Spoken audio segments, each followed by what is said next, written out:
का मन करता है। ये मन भी शास्त्रों में बच्चा बताया गया है। इस मन को भगवान के भजन में इतना ढाल दो, इतना ढाल दो, इतना ढाल दो कि जहां हरि कथा होगी आपका मन वहां से जाने वाला नहीं है। अब जो नहीं जानते, अभी से मेरा चैनल है उसके ऊपर ओके करो, सब्सक्राइब करो और मेरे से जुड़े रहो। थोड़े थोड़े आगे खिसकने के लिए बोल रहे हैं, तो ये काम करो ना लक्ष्मण जी, ये थोड़ा वो पार्टी आगे मेल दो नटी ने, तो 15-20 लोग आगे आ सकते हैं सर। थोड़ा आगे किसका दो, भीड़ तो थोड़ी ज बनाई हो बाबा, ये तो आगे मत मिलो, नाचना मत पड़ी। ठीक है बाबा, बस बस बस, यहाँ तो वाह उन गली में बैठा दो, कोई घनी जगह पड़ी, थोड़ी कम रखो गली में जी। थोड़ा थोड़ा माता बहनों, थोड़ा थोड़ा एडजस्ट हो जाएगी, जगह हो जाएगी। चलो एक बार जय बोलते हैं। बोले श्यावर रामचंद्र भगवान की, बोलो राधे कृष्णा की, पधारे हुए सभी भक्तों की और नाचने वाले भक्तों की, बोलो राधे। जोर से बोलना पड़ेगा, राधे। जय श्री कृष्ण। केम छो हाचू?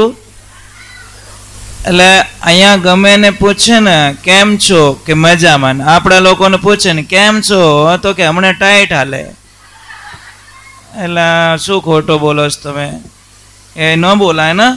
આમ કહેવાય રામની કૃપાથી બધું જ સારું છે, મારે કોઈ કામ, કોઈ પૈસાની કમી નથી, ફેમિલીની કમી નથી, ધંધાની કમી નથી, એ કહેવા વાળો જોઈએ।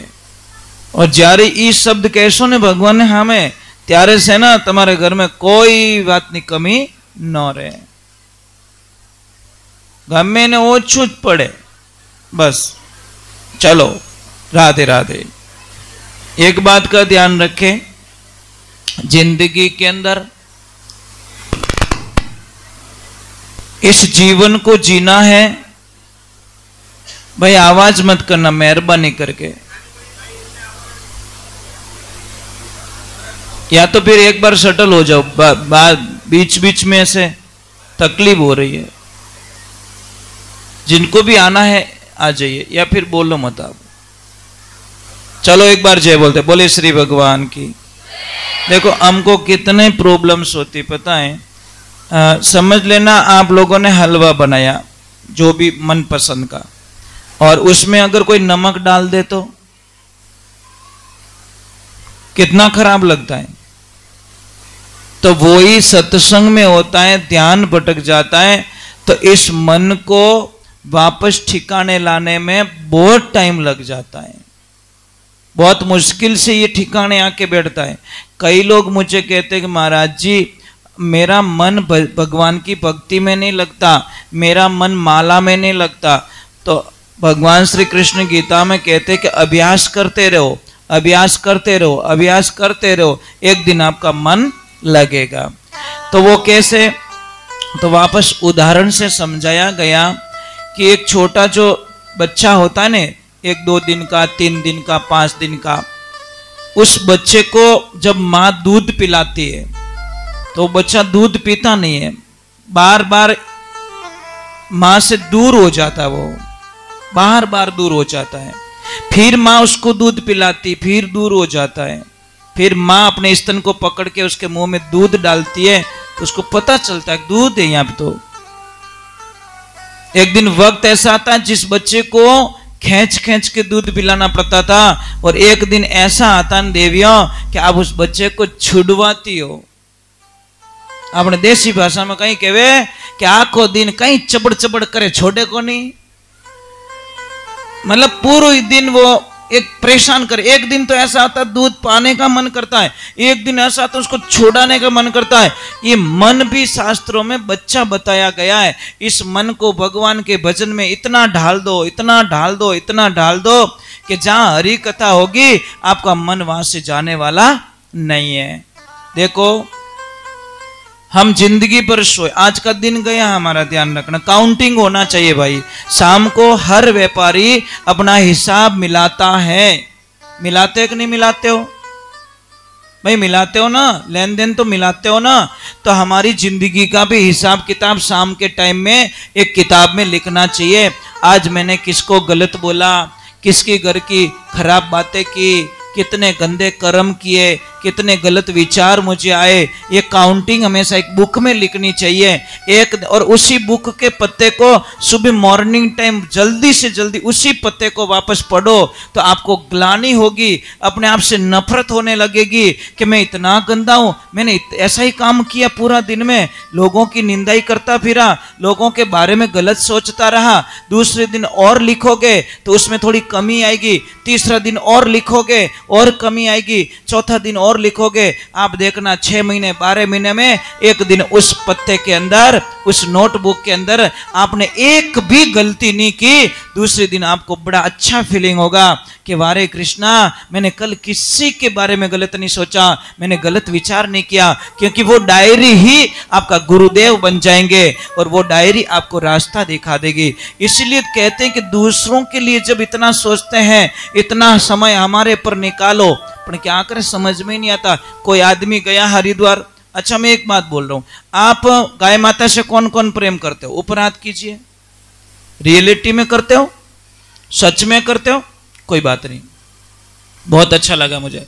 अब मुझे ये बताओ, तमाकू कौन कौन खाते? उपराध करो।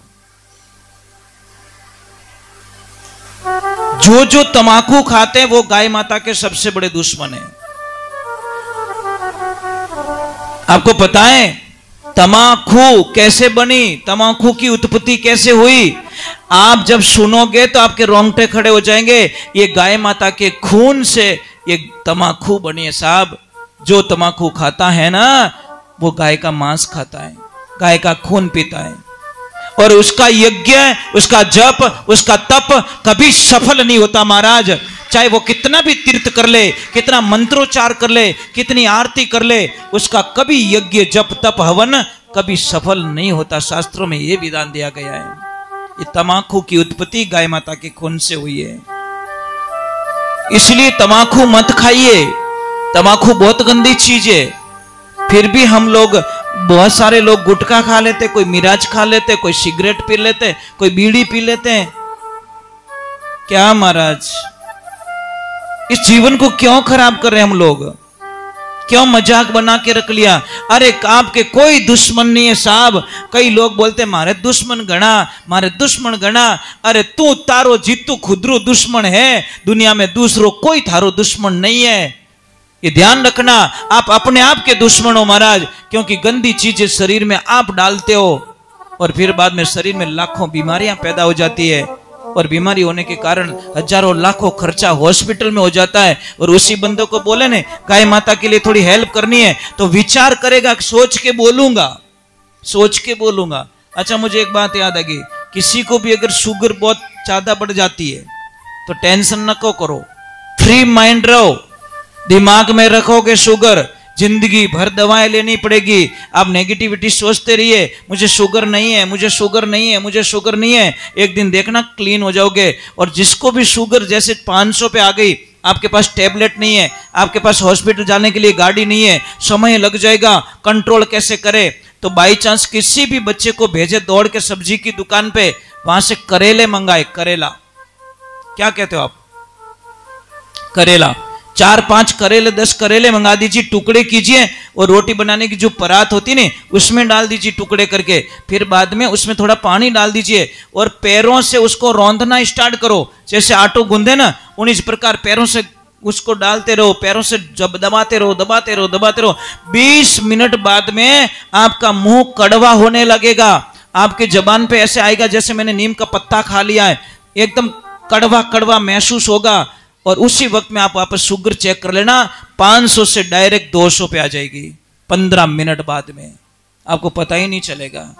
इतनी बढ़िया दवा होती है, परंतु आपने तो आदत पड़ गई गोली लेने री, दिमाग के अंदर घुस गई। कई लोग तो क्या गोली हाथ है ही कोनी, पर मरी कहीं सामरा कहीं करी तो वो नहीं मरी तो तू मर नहीं है, क्योंकि तुझे दिमाग में गोली बैठ गई, तेरे दिमाग में दवा बैठ गई।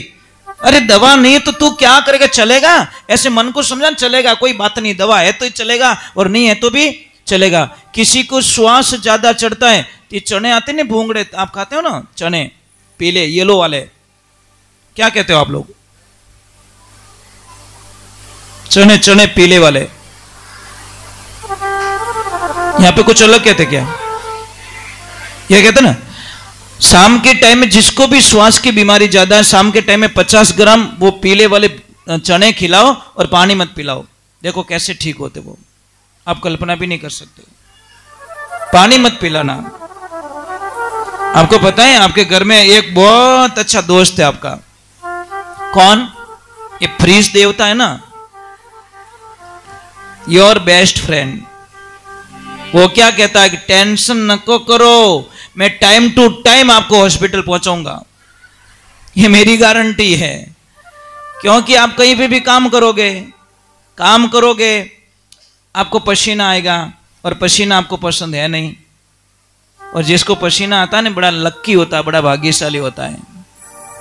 नसीब वालों को पसीना आता है, करम फूटोड़ों ने पसीनो कदी आवी को नहीं। वो ध्यान राखजो, जेने पसीनो हाचो आवे ने वोच लीजो, मारा रामजी की कृपा मारा माते मने पसीनो घणो ही आवे, क्योंकि रोम रोम खुल जाता। हमारे 3.5 करोड़ छिद्र है ना, वो एक एक छिद्र खुल जाता है, पर खुलन देवो को नहीं। अरे कूलर चालू कर, पसीनो बाहर निकल जाए तो डॉक्टर साहब कमाई कटू खाई, जल्दी कर तू। वाह कृष्णा वाह। जब आओगे पसीना होगा, आपको गर्मी लगेगी, आप आओगे मेरे पास में, ढक्कन खोलोगे, अंदर से एक ठंडे पानी की बोतल निकालोगे, और जैसे ठंडे पानी की बोतल पियोगे उसी टाइम में आपकी जठर अग्नि होती है, जो अग्नि होती है पेट की अग्नि, वो बुझ जाएगी। अग्नि बुझ जाएगी तो आपका खाना पचेगा नहीं, खाना सड़ जाएगा। खाना सड़ जाएगा तो वहां से हजारों बीमारियां शुरू हो जाएगी। ये लाइफ में ध्यान रखना। देखो प्रभु आपकी कृपा से मैं 40 साल में कभी बीमार नहीं हुआ, कभी बीमार नहीं हुआ। कारण क्या है? बस खान पान का ध्यान। आप सबने चुपड़ी हुई रोटी खाई, लक्ष्मण जी को पूछो, मैंने बिना चुपड़ी हुई रोटी मंगाई नहीं, मैं चुपड़ी हुई कोई चीज मुझे नहीं चाहिए। आप दूध लेते हो ना, कितना गुस्सा करो, ए दूध पतलो छे कहते हो ना। आप दूसरी चीजें कभी चेक करते हो? कोई चीज चेक नहीं करती, इतनी हिम्मत नहीं है आप लोगों की।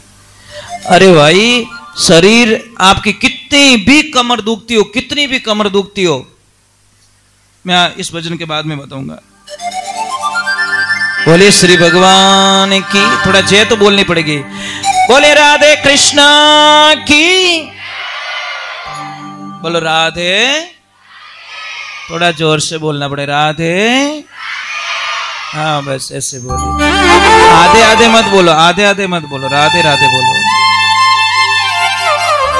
कमरा कुछ भी। चलो हम चलते हैं भगवान के चरणों में। भगवान को बुला दिया, अब हम बुलाते हैं माता रानी को, क्योंकि मां नहीं आएगी तो हमारा कोई काम सिद्ध होने वाला नहीं है। ध्यान रखें।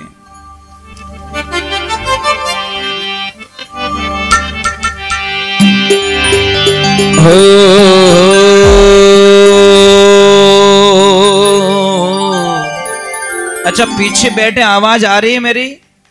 दादाजी आवाज आ रही है? ओ बा आवे? वाह ठीक ठीक। कदी कदी ढाल में पानी नहीं चढ़े जने अपने पाइप लगानो पड़े, क्यों कोई खेती में डावो पड़ जावे नहीं।